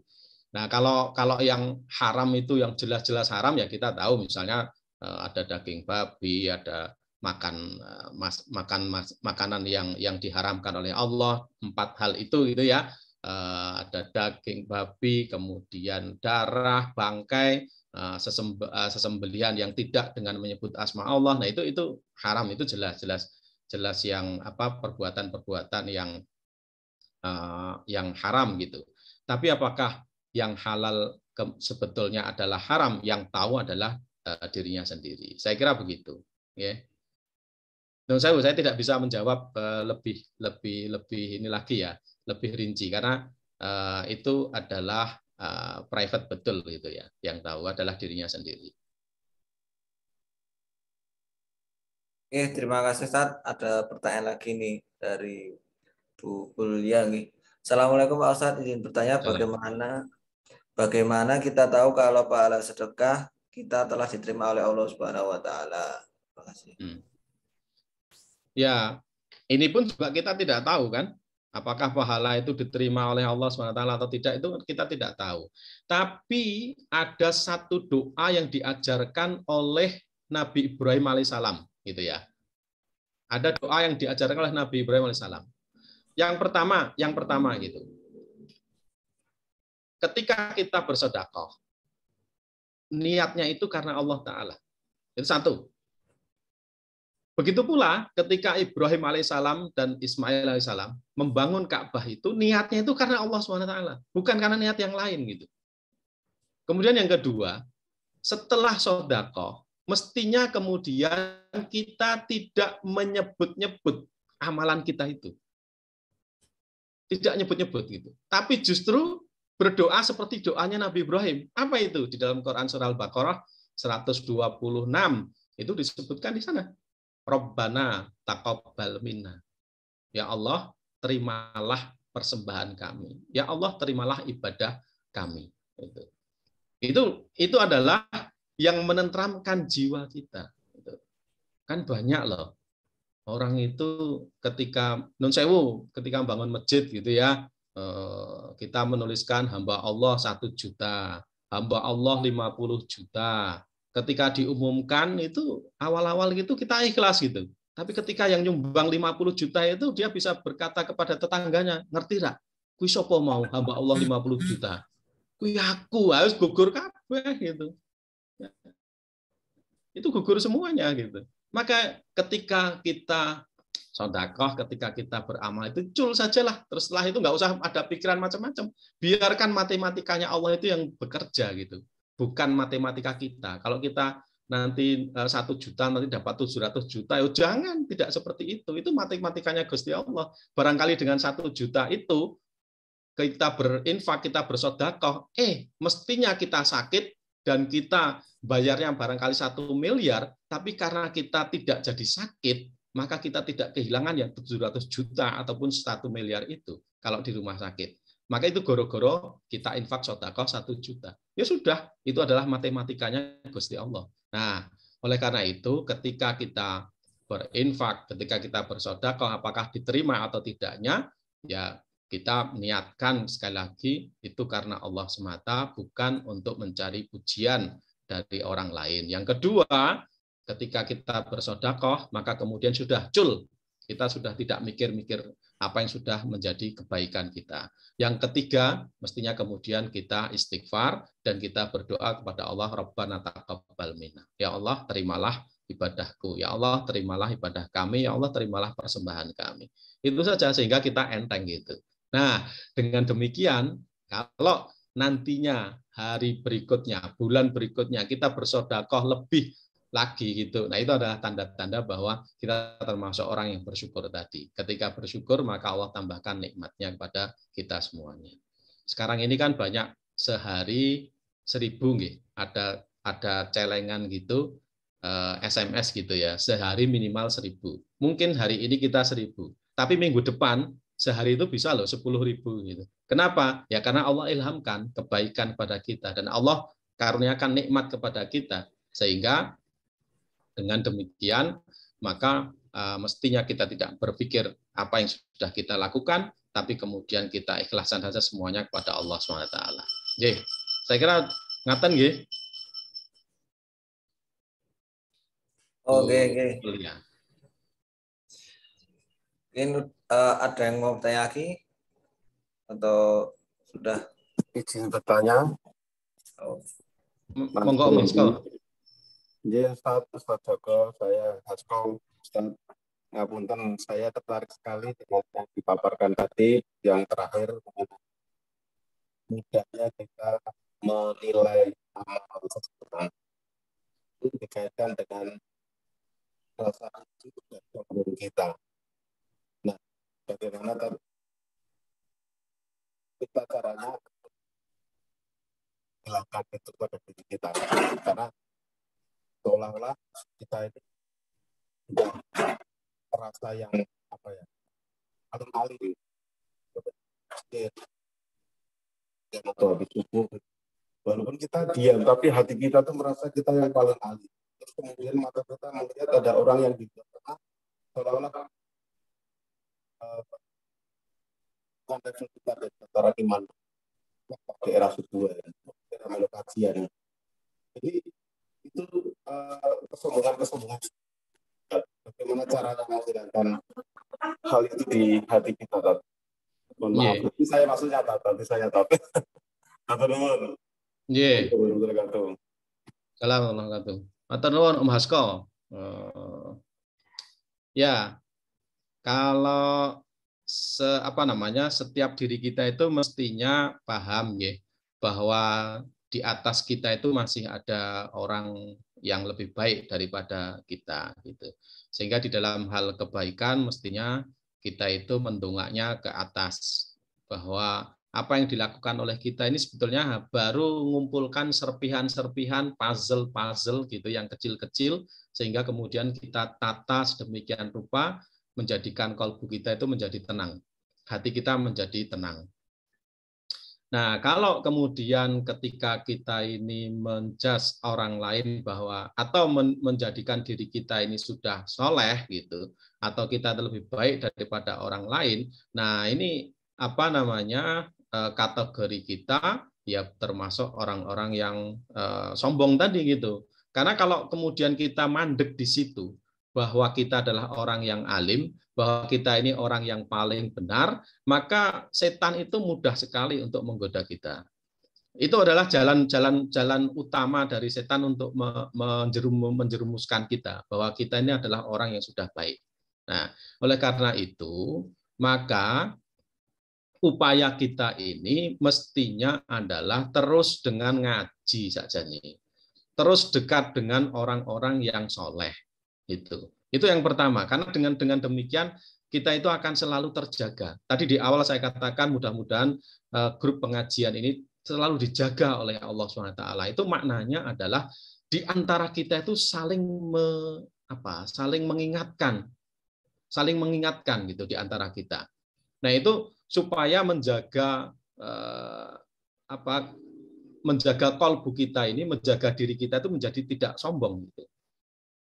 Kita selalu merendah bahwa ilmu yang kita dapatkan saat ini ataupun ilmu yang kita dapatkan, kita peroleh selama ini sebetulnya belum ada apa-apanya dibandingkan dengan orang lain. Nah, itu akan menyebabkan diri kita menjadi orang pribadi yang tidak sombong. Tapi manakala kita sudah mengatakan bahwa ilmu saya itu tinggi, ilmu saya itu bisa bermanfaat buat orang lain, ilmu saya ini begini dan seterusnya, maka kemudian setan itu mudah untuk menggoda kita. Nah, maka yang perlu kita lakukan adalah tadi, supaya kita ini tetap bersaudara, supaya tetap kita ini menjaga ukhuwah di antara kita untuk saling mengingatkan. Yang kedua adalah terus menuntut ilmu, ya, dengan membaca Al-Quran. Salah satunya membaca Al-Quran. Kalau kita tidak bisa memahami satu ayat misalnya, itu maka kita bisa bertanya. Itu pentingnya kita bersaudara. Kita bertanya kepada orang yang lebih paham. Ini maksudnya apa atau saja nih? Nah, itu adalah cara kita supaya menjaga diri kita bahwa ternyata ilmu kita ini saja nih ya oke gitu. Dan mungkin memang betul gitu. Baru sekuku ireng itu dibandingkan dengan ulama-ulama, dibandingkan dengan ustadz, dibandingkan dengan kiai-kiai yang lainnya gitu. Nah, itu adalah cara mengupayakan supaya kita tidak menjadi sombong, supaya kita tidak menjadi orang yang merasa bahwa kita adalah orang yang paling benar dalam hal ini. Karena tadi yang saya katakan bahwa Rasulullah itu menyampaikan sesuatu itu kepada para sahabatnya itu kan case by case dan melihat siapa yang dihadapi oleh Rasulullah gitu. Kalau orangnya seperti ini maka sabdanya begini. Kalau orangnya kayak gini maka sabdanya begini. Padahal hal yang sama, persoalan yang sama. Tapi bisa berbeda ketika berhadapan dengan orang yang karakternya berbeda. Kan masih ingat toh nggih? Ada orang yang kemudian protes kepada Rasulullah, "Ya Rasul, Islam itu apa? Islam itu begini-begini dijelaskan oleh Rasulullah." Oh, kalau begitu ya sudah, saya tak sholat 5 waktu dan saya tidak akan nambahi apapun. Kalau puasa ya sudah, saya puasanya Ramadan saja gitu. Saya nggak akan puasa sunnah. Apakah nanti dijamin surga? Oh, surga itu. Surga. Nah, itu menunjukkan bahwa case by case, bahwa setiap orang itu berbeda-beda. Dan itu semuanya muaranya adalah surga, gitu. Nah, kita harus yakin itu bahwa seorang mukmin kita semuanya nanti akan bareng-bareng di surga, gitu. Oke, yang penting adalah kita tidak sombong, kita tidak menyatakan bahwa diri kita adalah orang yang paling benar, orang yang paling baik yang ada di muka bumi ini. Masih banyak orang yang di antara kita lebih baik daripada kita semuanya. Saya kira begitu. Dan yang dilakukan oleh Om Hasko itu sungguh luar biasa gitu, nggih. Ini salah satu contohnya gitu. Supaya kita tidak sombongnya apa tuh? Ya zikrul maut kan, mengingat kematian gitu. Suatu saat kita akan dijemput oleh Allah SWT gitu. Kemudian suka mendoakan orang yang sedang sakit itu. Itu adalah salah satu cara juga bahwa kita tidak boleh sombong dalam hal itu. Kemudian menjenguk orang yang sedang kesusahan, menjenguk orang yang sedang sakit misalnya. Itu adalah salah satu cara untuk membersihkan jiwa kita, membersihkan diri kita supaya kita tidak menjadi orang yang paling benar, menjadi orang yang sombong itu. Saya takjub dan saya bersyukur karena Om Hasko bisa melakukan hal yang barangkali orang lain tidak mampu untuk melakukannya gitu. Matur nuwun. Matur nuwun Ustaz. Astagfirullahaladzim. Oke, terima kasih Ustaz. Ada pertanyaan lagi? Bapak Ibu. Saya Mbak Perso. Oh, Assalamualaikum. Pak Ustaz. Kita menuntut ilmu Islam itu kan dari Al-Quran. Nah, sebetulnya resep yang gampang untuk belajar Al-Quran itu apakah dari depan, dari surat pertama, mundur, atau bagaimana? Saya agak kesulitan untuk belajarnya. Ilham.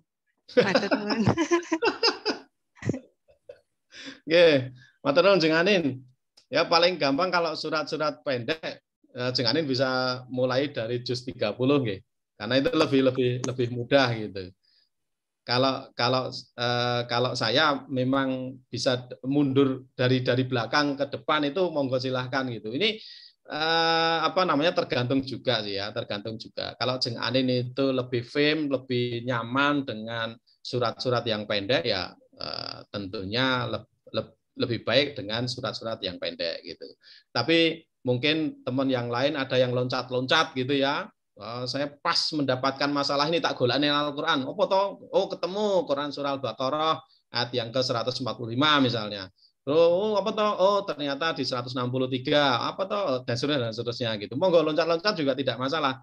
Karena Al-Quran sendiri itu kan unik gitu ya. Al-Quran itu kan unik.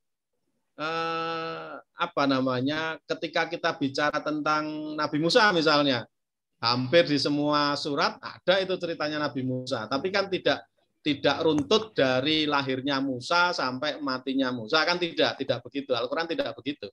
Tapi tergantung dari konteksnya, asbabul nuzulnya saat itu. Nah, oleh karena itu maka monggo silahkan yang firm dan lebih nyaman ketika membaca Al-Quran itu dari An-Nas gitu, terus nanti maju gitu ya sampai ke Al-Baqarah, ya monggo gitu silahkan. Tapi kalau ada yang senang tilawah itu dari Al-Fatihah terus Al-Baqarah karena ayatnya panjang-panjang gitu, nah itu ya monggo silahkan. Itu tergantung kepada diri kita kok. Nah, kalau Jeng Adin senang dengan yang pendek-pendek, lebih baik begitu. Dengan ambil di Quran juz yang ke-30, yaitu juz amma gitu. Yeah. Oh, iya. Berarti tidak diharuskan dari Al-Baqarah dulu. Kemudian saya mencoba untuk diawali dari juz 1 dulu. Juz 1 dulu, terus kemudian mundur gitu. Kok lama banget ya? Aku saya makanya terus saya iki enake piye ya sinaune ya gitu.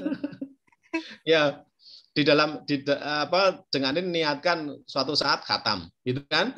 Suatu saat khatam, tapi kapan khatamnya? Ya mbuh gitu. Ya mbuh. Yang penting setiap hari itu mestinya membaca gitu. Kalau sekarang Jeng Anin sedang membaca surat Atin, ya sudah surat Atin. Besok saya surat Duha, ya surat Duha. Besoknya lagi Asyam, ya sudah surat Asyam. Begitu seterusnya. Nanti kan rampung dewe gitu. Tidak berapa lama kan nanti akan rampung juga gitu. Ya. Oke, pertanyaan saya yang kedua. Sebetulnya kita sedekah itu niatnya apa? Apakah kita niat untuk sebetulnya yang benar loh, yang benar. Apakah itu niatnya untuk? Karena saya pernah dengar kalau misalnya kita sedekah itu seperti talang. Kalau kita keluarnya banyak, pasti ngerojoknya juga banyak dari atas. Apakah itu sebetulnya yang kita tuju atau apa gitu? Ya. Ya, semua ibadah termasuk sedekah itu mestinya niatnya adalah lillahi ta'ala. Nah, setelah kita itu lillahi ta'ala, benar-benar lillah, Gusti Allah, pokoknya kula niku sedekah niatin jenengan. Wis nggak ada yang lain. Bismillah. Nah, nanti ya kemudian Allah akan menyusun matematikanya, kalkulatornya, ya monggo silakan, itu urusannya Gusti Allah gitu. Tapi yang penting adalah niat kita itu karena Allah Ta'ala. Itu yang utama di situ. Tidak ada niat-niat yang lain. Kalau kemudian nanti saya kalau sedekah 100.000 nanti diganti dengan 700 kali lipat gitu. Misalnya. Ya itu adalah efek saja. Efek dari sedekah itu. Karena Allah kemudian ridho selama ya niatan itu benar-benar lillahi ta'ala. Selama niatan itu karena Allah Subhanahu wa taala. Nah, itu yang harus dijaga supaya tidak ada niatan yang lain gitu. Ya, supaya kita dikenal menjadi orang yang dermawan dan sebenarnya saya kira tidak. Karena di dalam Al-Qur'an yang saya sebutkan tadi dalam Quran Al-Hasyr ayat yang ke-18 itu jelas sekali bahwa apa yang kita lakukan itu kerangkanya adalah kerangka takwa. Kalau orang yang bertakwa mestinya adalah hati-hati. Kalau hati-hati, maka semua perilakunya itu niatnya hanya karena Allah. Supaya apa? Allah ridho. Supaya apa? Allah merahmati kita. Supaya Allah akan menggantikan kita dengan yang lebih baik. Lebih baik itu seperti apa? Kita nggak tahu. Kita nggak tahu. Allah yang maha tahu. Mungkin keluarga kita semuanya sehat. Mungkin anak-anak kita sukses. Mungkin keluarga kita nantinya akan lebih baik, misalnya begitu. Itu adalah ganti yang diberikan Allah di dunia loh. Belum nanti di akhirat. Nah, itu yang akan kita panen bersama. Gitu. Ya. Jadi semuanya sudahlah niatkan karena Allah SWT, bukan karena yang lainnya. Gitu. Nggih. Matur nuwun. Nggih. Monggo masih adakah Bapak-bapak Ibu-ibu yang mau bertanya? Ya, mohon izin bertanya. Mas Yudi, ya, Mas Dude, ya. Makasih waktu yang diberikan pada kami. Assalamualaikum warahmatullahi wabarakatuh. Assalamualaikum. Ya, perkenalkan saya Yusuf, ya dari Brebes, dari di Semarang. Jadi mohon izin bertanya Pak Ustadz, Pak Joko. Ya, sebenarnya tadi saya tertarik dengan yang pertanyaan Mbak Anin tadi. Jadi ini sangat luar biasa ini. Jadi kita dalam rangka belajar di Al-Quran tadi juga. Saya terima kasih ini pencerahannya Pak Ustadz, Pak Joko. Jadi tidak harus dari depan, bisa dari belakang atau dari manapun yang pas kita baca ternyata terjemahannya itu pas dengan permasalahan yang sedang kita cari. Jadi terima kasih di pencerahannya. Namun yang saya tanyakan tadi kaitan dengan Pak Ustadz, Pak Joko yang menyampaikan tadi yang prediksi dunia prediksi ya di Indonesia, yaitu masalah penyakit, Pak. Jadi penyakit ini nampaknya kan kita ini tidak memprediksi dengan adanya COVID ini ternyata juga kalang kabut ya. Jadi analisa dan sebagainya juga nonsen ya ini sampai terakhir ini. Nah ini luar biasa tadi Pak Ustadz nyampaikan prediksi di tahun 2005 tadi itu nanti ada muncul lagi penyakit yaitu penyakit jiwa ya tadi sampaikan bukan berarti rumah sakit pakem akan penuh terus apa. Nah yang kami tanyakan pertama adalah solusi Pak. Jadi solusi supaya kita umat Islam ini paling tidak lagi kecewa seperti saat ini masjid harus ditutup dan segala macam lah tempat kita harus upah Islamiyah ini akhirnya kan terhalang dengan kondisi yang saat ini. Nah kira-kira Pak Ustadz bisa bercerita nggak ini pengalaman mungkin ada dalil-dalil yang dulu zaman Rasulullah maupun setelah itu kira-kira untuk mensiasati hal yang seperti ini atau yang saat ini kan kita dari umat Islam juga mencekam mau ke masjid takut diusir, dilarang dan sebagainya ini kondisi saat ini Pak. Jadi untuk prediksi 2005 ya mudah-mudahan ini tidak ada Pak harapannya dengan ini. Jadi mungkin itu Pak mohon pencerahannya Pak Ustadz Joko. Terima kasih. Assalamualaikum warahmatullahi wabarakatuh. Assalamualaikum. Itu 2025 Bapak Pak Yusuf. Prediksi. Prediksi 2025 itu nanti akan banyak orang yang kena penyakit jiwa gitu. Ya ini mungkin karena stres Pak, karena stres gitu. Ya. Diawali dengan stres, diawali dengan sakit di bagian pencernaan dan seterusnya itu nanti akan banyak yang terjadi. Tapi insya Allah maka saya katakan tadi ya. Kalau kita ini banyak berdoa kepada Allah, kalau kita ini banyak mendekatkan diri kepada Allah, dan niatnya lillahi ta'ala loh, niatnya lillahi ta'ala. Nah itu maka Allah akan berikan ketenangan dalam jiwa kita. Apa yang kemudian bisa kita lakukan gitu? Ala bidzikrillahi tatmainnul qulub. Bahwa berzikir itu maka akan menenteramkan jiwa kita.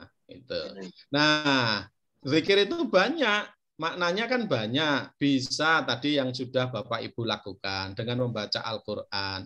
Mestinya setelah membaca Al-Quran itu kemudian kalbu kita menjadi dingin loh. Hati kita menjadi dingin, kepala kita menjadi dingin gitu. Mestinya begitu ya. Karena dulu teman saya itu pernah melakukan penelitian. Skripsinya. Jadi dia ngukur paling tidak karena waktu itu di zaman saya berarti tahun 90 itu yang paling mudah dianalisis itu kan adalah tekanan darahnya gitu. Maka orang yang sebelum baca Al-Qur'an dan sesudah baca Al-Qur'an itu diukur tekanan darahnya. Nah, ternyata dari skripsi itu kita sudah bisa melihat gitu. Oh, ternyata setelah baca Al-Qur'an orang itu kemudian menjadi nyaman. Orang itu hatinya menjadi tentram. Kalau kemudian dia tenang, pikirannya tenang, maka tekanan darahnya pun juga akan kembali ke normal gitu. Nah ini penelitian teman saya tahun 94 atau 95 saat itu. Nah ini satu hal yang menarik. Oleh karena itu zikir itu bisa dengan membaca Al-Qur'an. Yang kedua, zikir itu bisa dengan menyebut asma Allah. Nah, itu yang bisa kita lakukan dengan istighfar ataupun dengan membaca subhanallah, dengan membaca sayyidul istighfar dan seterusnya. Itu adalah cara-cara kita untuk menjadikan qalbu kita menjadi tenang. Kemudian yang berikutnya adalah persaudaraan di antara kita. Nah, pengajian ini itu adalah salah satu sarana, fasilitas untuk saling mengingatkan di antara kita. Kalau ada yang sedang sakit, kita doakan. Kalau ada yang sedang kekurangan, kemudian kita bantu. Itu adalah salah satu cara yang menenteramkan gitu. Nun sewu, kemarin itu ada tetangga yang diterima di perguruan tinggi. Tetapi bapaknya itu nggak bisa bayar karena sudah tanggal hampir jatuh tempo gitu. Terus, lu kok baru sekarang ngomongnya gitu?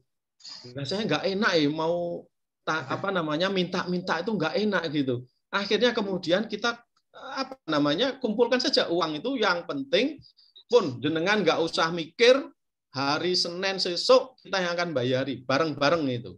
Ya, jadi bareng-bareng kumpulan gitu, akhirnya bisa untuk mendapatkan sekian juta, dan itu bisa digunakan untuk membayar SPP UKT 2 semester gitu. Pun yang penting ini semester 1 bisa kita bayari, semester 2 bisa kita bayari. Insya Allah putri jenengan nanti cari beasiswa setelah semester yang kedua. Nah, ini kan juga karena apa? Karena sesama persaudaraan gitu, ya sama ngaji gini gitu, sama ngaji. Itu yang terjadi. Nah, maka itu adalah bagian juga dari dzikir ternyata.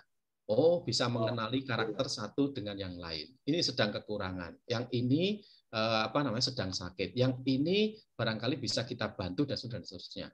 Itu adalah bagian dari dzikir kita. Yang berikutnya tentunya dengan sholat. Nah, sholat apa ya? Monggo silakan. Mau sholat sunnah gitu ya. Kalau sholat wajib, ya.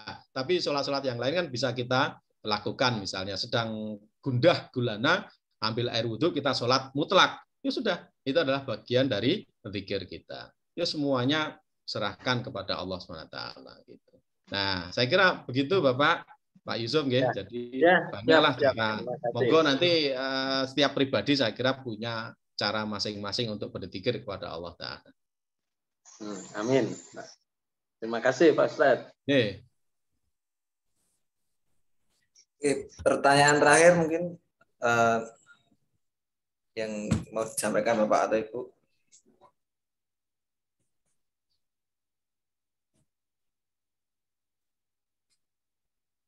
Sentak kan? Sampun deh.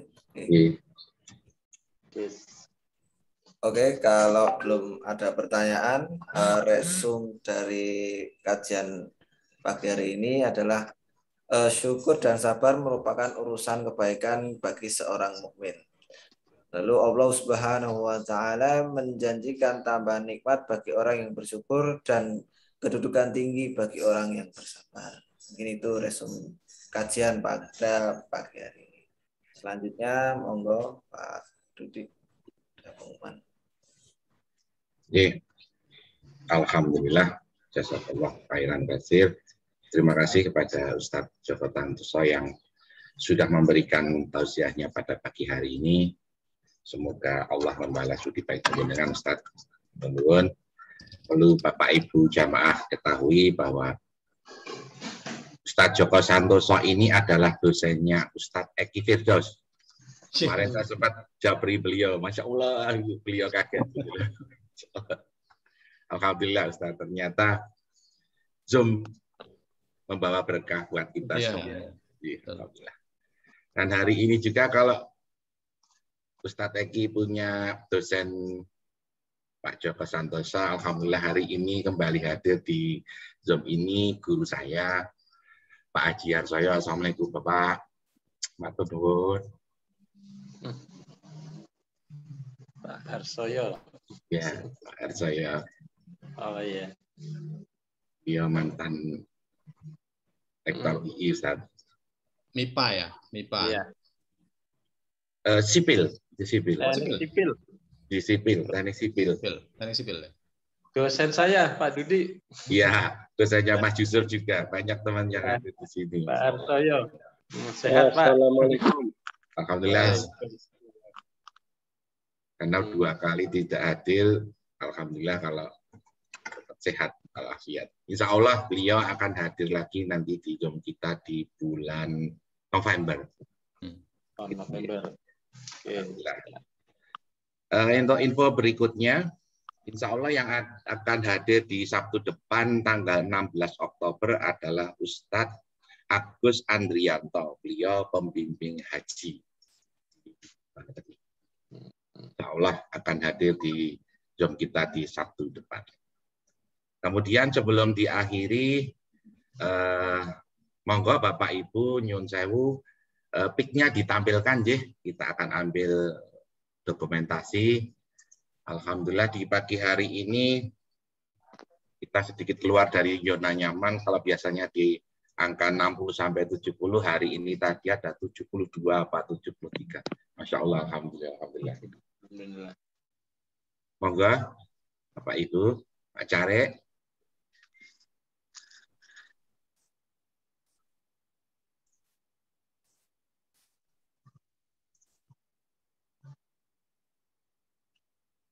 Wes.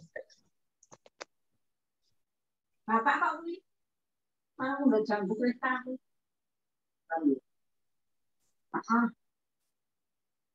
Wes. Pak Care, halo.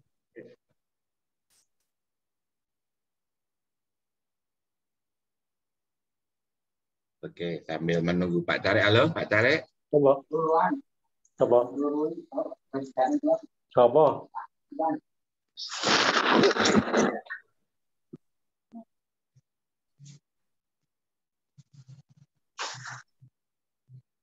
Oke, Pak Suwon. Monggo Ustadz Joko, sebelum diakhiri kita dipimpin doa dulu, nggih, Ustaz. Nggih. Saya diminta untuk mimpin doa. Saya kira doa yang penting itu sebetulnya adalah yang mengaminkan. Jadi mohon untuk Bapak Ibu untuk mengaminkan doa yang akan saya bacakan. A'udzubillahi minasyaitonirrajim. Bismillahirrahmanirrahim. Alhamdulillahirabbil alamin. Allahumma shalli ala Muhammad wa ala alihi wa sahbihi ajmain. Allahumma firil muslimina wal muslimat wal mu'minina wal mu'minat al ahya'i minhum wal amwat innaka sami'un qaribun mujibud da'wat. Rabbana ighfir lana wa liwalidina warhamhuma kama rabbayana shighara. Rabbana zalamna anfusana wa illam taghfir lana wa tarhamna lanakunanna minal khasirin. Allahumma inna nas'aluka salamatan fid din wa afiyatan fil jasadi wa ziyadatan fil ilm wa barakatan fil rizqi wa taubatan qablal maut wa rahmatan 'indal maut wa maghfiratan ba'dal maut. Allahumma hawwin 'alaina fi sakaratil maut wan najata minan nar wal afwa 'indal hisab. Rabbana la tuzigh qulubana ba'da idh hadaitana wa hab lana min ladunka rahmah innaka antal wahhab. Rabbana hab lana min azwajina wa dhurriyyatina qurrata a'yun waj'alna lil muttaqina imama. Allahumma a'ina ala dzikrika wa syukrika wa husni ibadatik. Allahumma a'ina ala dzikrika wa syukrika wa husni ibadatik. Allahumma a'ina ala dzikrika wa syukrika wa husni ibadatik. Allahumma inna nas'aluka al-afiyah. Allahumma inna nas'aluka al-afiyah. Allahumma inna nas'aluka al-afiyah. Rabbana atina fid dunya hasanah wa fil akhirati hasanah wa qina adzabannar. Wa sallallahu ala Muhammadin wa ala alihi wa sahbihi ajmain. Subhana rabbika rabbil izzati amma yasifun. Wassalamun ala mursalin walhamdulillahi rabbil alamin. Amin. Alhamdulillah. Terima kasih kembali kami ucapkan pada Ustaz Joko Santoso yang sudah memberikan tausiahnya. Semoga Bapak Ibu sekalian, pengajian pada pagi hari ini kita tutup bersama-sama dengan membaca doa kafaratul majlis. Subhanakallahumma wa bihamdika asyhadu an la ilaha illa anta astaghfiruka. Amin. Nuwun, saya Muhammad Dudi beserta Eko Putranto dan mohon maaf ya kalau ada kekurangan dan salah dari kami. Sampai bertemu lagi di saat depan. Assalamualaikum warahmatullahi wabarakatuh. Waalaikumsalam terima kasih. Terima kasih Pak Yusuf, Bu Guru, Pak Cia saya, Mas Taswud. Mas Taswud. Bu Yati, Mas Taswud.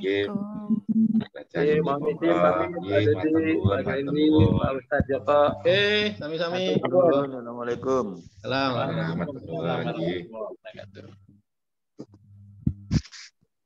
Izin, live nggih, Pak Ustaz. Matur nuwun, Ustaz. Nggih, matur nuwun. Waalaikumsalam. Salam. Mas Didi, matur nuwun. Nggih, sami-sami.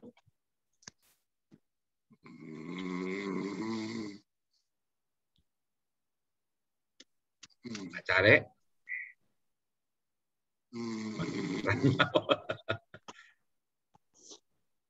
Maria. Suruh deh. Pamit Pak Ustadz. Assalamualaikum. Assalamualaikum. Om Mbak Sari.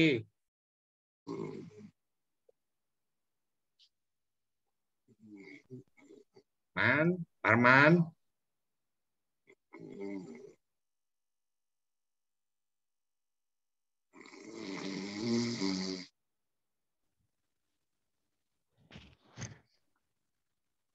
Assalamualaikum. Waalaikumsalam. Pamit ya. Ya. Semanten nuwun. Oke. Assalamualaikum, pamit Om Dudi. Om ya, matur nuwun. Sami-sami. Assalamualaikum. Salam.